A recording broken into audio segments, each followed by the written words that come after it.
sini kami akan menjelaskan terkait peran dan tanggung jawab generasi milenial dan Gen Z terkait wawasan Nusantara. Sebelum itu, izinkan kami memperkenalkan diri terlebih dahulu. Dari saya Kanisa Alzati dengan NIM D10000220086. Saya Satria Ramadan dengan NIM D1230189. Dan saya Ika Yuliana dengan NIM D1022021. Oke, jadi kali ini saya akan menjelaskan secara singkat apa itu wawasan Nusantara.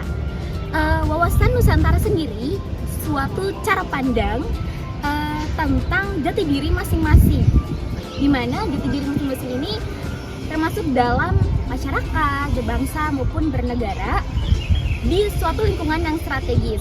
Nah, di sini ada 3 faktor penting yang mempengaruhi wawasan Nusantara itu sendiri, yaitu yang pertama ada kondisi geologis suatu bangsa dan juga negara. Yang kedua, sejarah yang dialami suatu bangsa itu sendiri.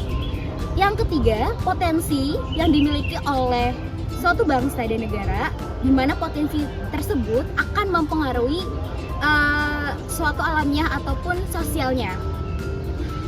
Selanjutnya, di mana suatu istilah wawasan Nusantara sendiri merujuk pada persatuan dan juga kesatuan gugusan Pulau Indonesia yang terletak di antara 2 samudra dan juga 2 benua. Di mana wawasan nasional secara umum diartikan suatu cara pandang atau cara kita berpikir tentang jati diri suatu bangsa itu sendiri dan juga lingkungannya. Baik, di sini ada faktor yang mempengaruhi wawasan Nusantara. Yang pertama yaitu faktor kewilayahan, dan yang kedua itu kepulauan Indonesia, dan yang ketiga konsepsi tentang wilayah Indonesia, dan yang keempat karakteristik wilayah Nusantara, dan yang kelima perkembangan wilayah Indonesia di dasar hukumnya. Baik, di sini ada lagi unsur dasar wawasan Nusantara. Yang pertama unsur wadah. Wawasan Nusantara sebagai wadah terdiri dari 3 komponen. Yang pertama wujud wilayah, dan yang kedua tata inti organisasi, dan yang ketiga tata kelengkapan organisasi. Lanjut ada isi wawasan Nusantara.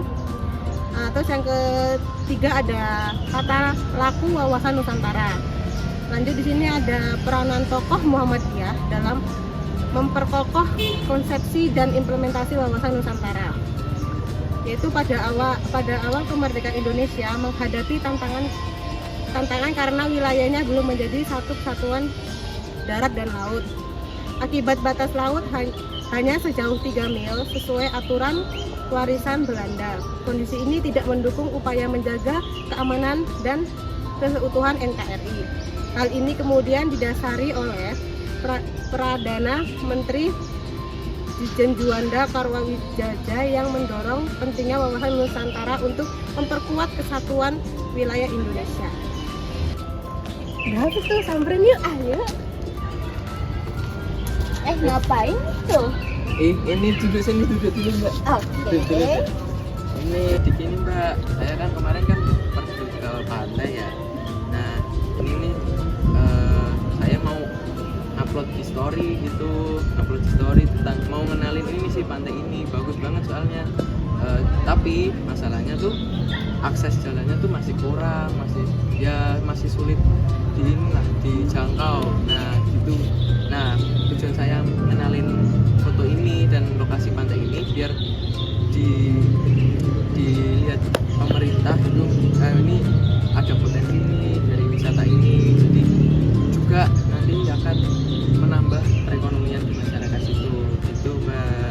Nah itu juga apa ya, sesuai kan sama materi yang kita dapat itu wawasan Nusantara itu peran dan tanggung jawab Gen Z kita